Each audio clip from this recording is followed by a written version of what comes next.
Olá, tudo bem com você? Eu sou a professora Luciana Medeiros, sou psicóloga e trabalho na Faculdade de Ciências da Saúde do Trairi, FACISA, que é uma unidade acadêmica da UFRN. Hoje, essa aula curta é sobre saúde mental do profissional de saúde. Por que eu estou trazendo essa aula aqui para vocês? Bem, em primeiro lugar, porque estamos vivendo em um momento de pandemia, em que a maioria dos profissionais de saúde está na ativa, está na linha de frente, né? Enfermeiro, médico, psicólogo, dentista, nutricionista, fisioterapeuta, técnico de enfermagem, todos esses estão na linha de frente, estão atuando. E também residentes, estudantes que não estão na ativa, mas vão já voltar para as aulas remotas. E aí a gente precisa conversar um pouquinho sobre a saúde mental, a sua saúde mental.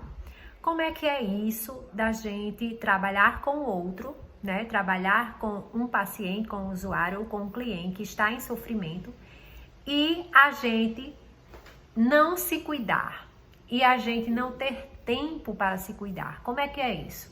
Então, a ideia aqui é a gente refletir um pouco sobre a importância do profissional de saúde se cuidar, do profissional de saúde ter acesso a um cuidado e também de ser valorizada a questão da saúde mental, certo? Então vamos lá. Primeiro ponto, o profissional de saúde precisa de cuidado. Sim, estamos o tempo todo lidando com pessoas, geralmente pessoas em sofrimento. Então como é que a gente não se cuida? Como é que a gente não tem acesso a um cuidado, a um psicólogo, a um médico ou outro profissional que a gente precise, né? Por exemplo, eu constantemente preciso de um fisioterapeuta para poder trabalhar as minhas dores, né? Dores na cervical, nessa região aqui, porque eu trabalho muito de frente para o computador, e ainda mais agora na situação de pandemia. Então eu preciso muito de um profissional que consiga me ajudar a ficar bem, né? A ficar sem tantas dores, para que eu possa continuar o meu trabalho. E esse cuidar, e também às vezes eu preciso de psicoterapia para lidar com algumas questões emocionais que me afetam, com algumas situações existenciais que faz parte, né? E aí a gente precisa de investir nesse cuidado, certo? Por quê? Não é porque eu preciso trabalhar e tenho que estar bem para trabalhar. Isso é muito exigido na sociedade, mas é porque para mim, para eu continuar fazendo o que eu gosto, para que eu fique bem. E esse cuidado, ele demanda tempo, demanda investimento, demanda que a instituição que você trabalha, ela tenha esse olhar, porque se a instituição que você trabalha não tem esse olhar para o seu próprio cuidado, ela não vai te valorizar quando você tiver, por exemplo, uma crise de ansiedade ou um momento de estresse em que você precisa se afastar do trabalho, ou até mesmo sintomas depressivos, né? Às vezes as pessoas, elas têm um preconceito com relação às questões de saúde mental, e aí muitas vezes a gente tem sintomas depressivos ou sintomas de nervosismo, estresse, ansiedade, e a gente escuta que isso é besteira, que isso é frescura, que a gente tá com preguiça, né, que a gente não quer trabalhar, por isso tá inventando essas coisas, e acaba que desvaloriza mesmo, né, minimiza a questão do sofrimento psicológico, a questão do estresse, a questão do sofrimento mental. Então é muito importante que a instituição que a gente trabalha valorize e reconheça em você que há essa necessidade de um tempo de descanso, de lazer, de relaxamento, um tempo em que você possa realmente usufruir de forma saudável para que você fique bem e que você tenha mais saúde mental. Isso se chama promoção de saúde mental, né? Quando a instituição ou a empresa, ela promove ações de cuidado, ações que valorizam o trabalho da pessoa e que ela pode ter um tempo de autocuidado, certo? É um investimento muito, muito importante e que a gente precisa resgatar isso nos lugares, certo? Então, é importante que a gente, enquanto profissional de saúde, a gente se cuide. Aí, Luciana, como é que eu me cuido? Bem, existem algumas ações que você pode fazer enquanto uma pessoa, enquanto um indivíduo, né, enquanto pessoa. Existem coisas que vai depender um pouco do acesso que você tem aos serviços, né, aos bens e serviços. É importante que as pessoas tenham esse acesso. É importante que o Sistema Único de Saúde seja fortalecido para que as pessoas tenham acesso aos serviços.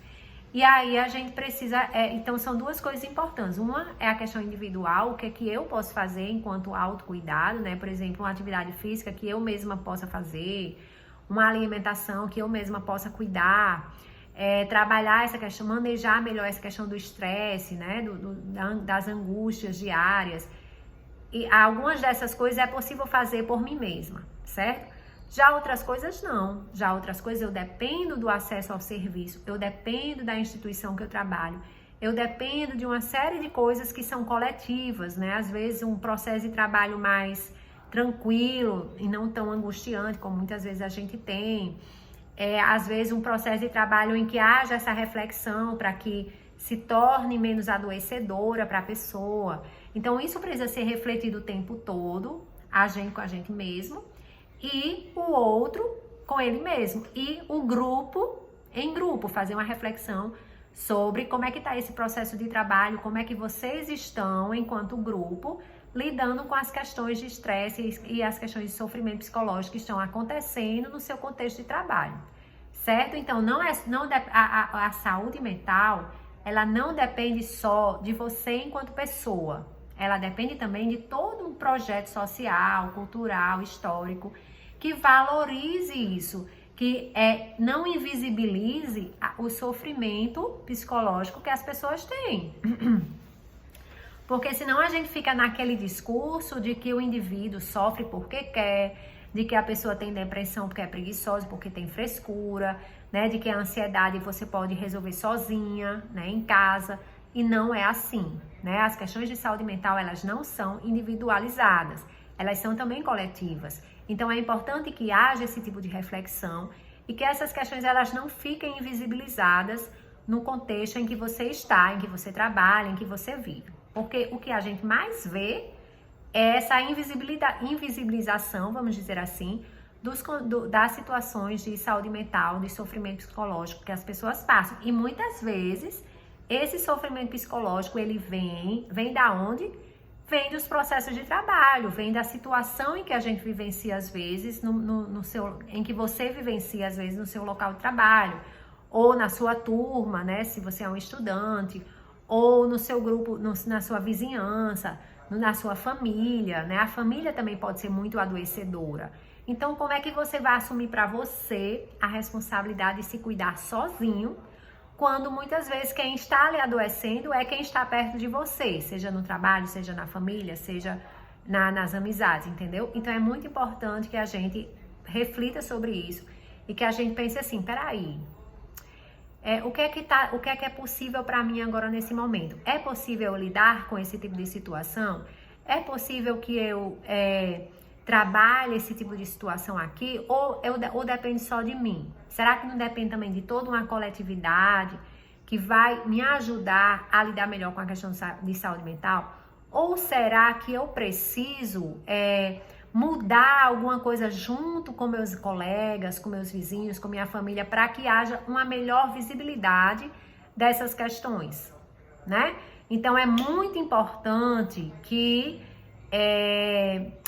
eu consiga dar visibilidade, né? Que eu consiga valorizar o sofrimento do outro, que ele se sinta importante, que ele se sinta ouvido, que ele se sinta compreendido.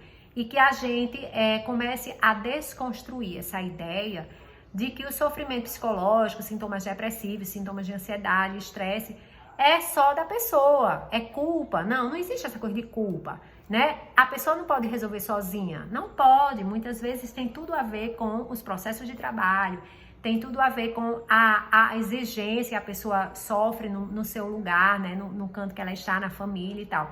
Como eu já falei aqui antes. Então, é muito importante que a gente dê visibilidade a essas questões de saúde mental, para que a gente possa trabalhar com a promoção de saúde mental entre as pessoas, entre as coletividades. A saúde mental só vai ter maior visibilidade, só vai melhorar, né, o nosso cuidado se for algo coletivo. Se for eu sozinha pagando uma psicóloga, pagando uma fisioterapeuta, eu vou me cuidar, ok, porque eu tenho acesso, eu consegui, você conseguiu, o outro conseguiu, beleza. Mas assim, os processos de trabalho vão continuar os mesmos, né? Estressantes, angustiantes, as relações com a família também.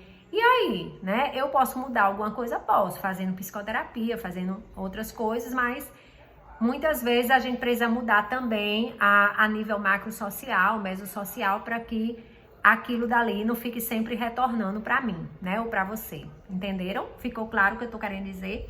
Então, assim, você pode buscar se cuidar, que é super importante, né? Dentro das suas possibilidades, o que dá para você fazer para se sentir bem, para se sentir melhor, né? Estudar, organizar seu estudo, fazer uma atividade de lazer que você goste, fazer algo totalmente diferente da sua rotina para que você se sinta bem. Mas também você precisa refletir sobre o quanto que aquele seu contexto, aquele seu entorno também não está contribuindo para o seu adoecimento, né? Para o seu sofrimento.